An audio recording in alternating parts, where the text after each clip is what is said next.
And a private member's bill decriminalising abortion will be presented in the New South Wales Parliament today. One of the MPs sponsoring the bill is the Health Minister, Brad Hazzard, who joins me now from Sydney. Thanks so much for your time. Now, the Premier has spoken about the issue this morning. She's flagged her support. It will be a conscience issue. Do you think it will pass? Look, I think that's a matter for my colleagues to determine once they've heard all the arguments. But what I would say to the community and my colleagues is that it's time for us no longer to have a criminal approach to the issue of women's health and obviously abortion. That's something which doesn't occur in any other state or territory. Queensland last year reformed its bill. Nearly 11 years ago, Victoria reformed its legislation. And it's just ludicrous that a woman that lives, for example, in the Tweed, cannot receive the same medical opportunities for what she may require than a woman in Coolangatta or a woman in Albury cannot receive what a woman across the Murray River in Wodonga can receive. So I think it's a case of just make sure that we understand that it's not something that should be in the Crimes Act of 1900. It should be a health context. But this bill would allow an abortion with the approval of one doctor of up to 22 weeks. That's more than halfway through a pregnancy when a fetus is fully formed. Are you comfortable with that? Look, obviously, this is not about encouraging people to have abortions. It's about taking it out of the Crimes Act. In Queensland, it's 24 weeks. In other states, it can be up to 28 weeks. The position here in New South Wales by those members who've brought the bill together is that it should be 22 weeks. Obviously, people can form their own views on that, but it's essentially a bill that takes it out of the Crimes Act. And certainly it accords with the views of the AMA, the Australian Medical Association. Yep. It accords with the views of medical practitioners more broadly who believe that when a woman sits in a surgery with a doctor to discuss what is a very, very challenging and sensitive issue, she shouldn't have to be contemplating criminal proceedings being brought against her, and the doctor shouldn't have to be contemplating criminal proceedings. It should be what is in the best interest of the woman, and that is the issues that the doctor and the patient should be talking about. Sure, but why have you landed at that 22-week mark? You, as the Health Minister, didn't you, or don't you have some impetus to actually drive a debate around where that line is, not just be dictated to by what the other states are doing? Well, I just said to you, Laura, that the other states have differing periods. Queensland has 24 weeks. There's another state that has 28 weeks. And, you know, those are issues which can be discussed in the Parliament. But the critical issue is, should a doctor sitting with a woman obviously making a very challenging decision, should that be part, or should criminal proceedings be part of that? The possibility of criminal proceedings. And the answer, to my mind, and I stress this is not as the Health Minister, it is as an individual. Each one of us who brought this legislation are bringing it as private members. Alex Greenwich and I have worked extensively together, but with a group of cross-political spectrum MPs. And hopefully the time has come for us to say, well, if every other state and territory in the country has decriminalised termination of pregnancy, isn't it time for New South Wales to also do the same?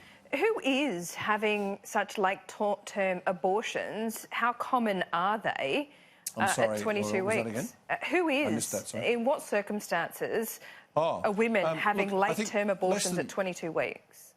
Less than 1% of women who have gone to 20 weeks, less than 1% after that have terminations. But as an example, I had a situation where a young woman was the ultrasounds and other examinations showed that her baby had the organs growing outside of where they should have been growing, outside the body.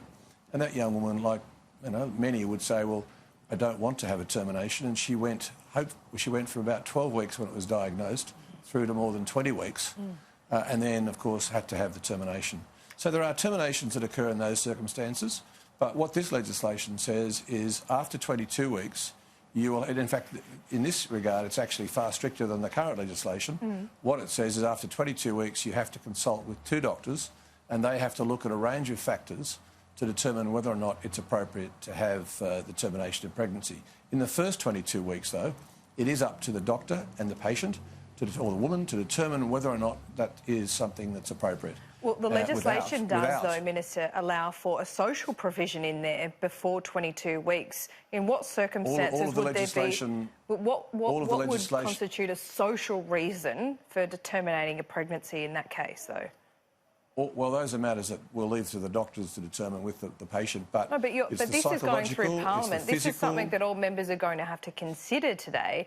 What would be a social reason? It's psychological, physical or social, and there may be a range of circumstances. Women have very complex social circumstances, which, and I'm not talking about something which the average person would have, but some people are just found in very, very difficult circumstances where they can make a decision with their doctor as to whether or not that's something they want to continue with in terms of the pregnancy. And those provisions are also, as per the Law Reform Commission's recommendations, which led to the legislation now nearly 11 years ago in Victoria, and that certainly hasn't caused any problems in Victoria. A year ago in Queensland, and it hasn't caused any problems in Queensland. It's being dealt with, as you would expect, respectfully and properly by the medical practitioners and the women involved. Do you think this is being rushed through Parliament without having a proper community discussion in New South Wales and proper time for debate? No, well, it's going to be discussed I would think all this week in Parliament. Okay. It's already being discussed out in the public arena. And, of course, there have been numerous discussions around the country and in New South Wales on many occasions about this issue. So I think people are very alert to all the various aspects of it. But, again, I'll come back to why would we be relying on a criminalisation of a woman back from 1900? It's now 2019. It is time to take it out of the criminal law and put it in a health framework, and that's what this legislation does. Just finally, Labor is calling for Victor Dominello to be sacked this morning because documents on the published by Andrew Clennell on the front page of the Australian newspaper show that he wanted information from the department to essentially put a political hit on his opponent, being Michael Daly, and his driving record. Do you think there are grounds for him to be sacked? Look, I don't know any of those details. I'm not going to comment other than to say that Victor Dominello is a very, very good minister and a very truthful person. And my experience of some of the Labor Party people who are involved in this campaign, I wouldn't apply those sort of criteria to them. So I'm backing Victor. Even though he used departmental information to put a political I'm not going to. I've just indicated to you that I believe him to be a very truthful and honest person, and I'm not going to get involved beyond that. Do you think this is the proper use of departmental information, though? You can ask me a dozen times. I've been around a long while, and I've given you my support for the minister, and I've also indicated that the Labor Party like to play silly games. That's all I'll say. Well, you're supporting the minister without knowing all the facts. Is that correct? I have known Victor Dominello for many years, and I am supportive of Victor Dominello. OK, well, looking at these documents at all, do you think you might need to take a closer look at the facts?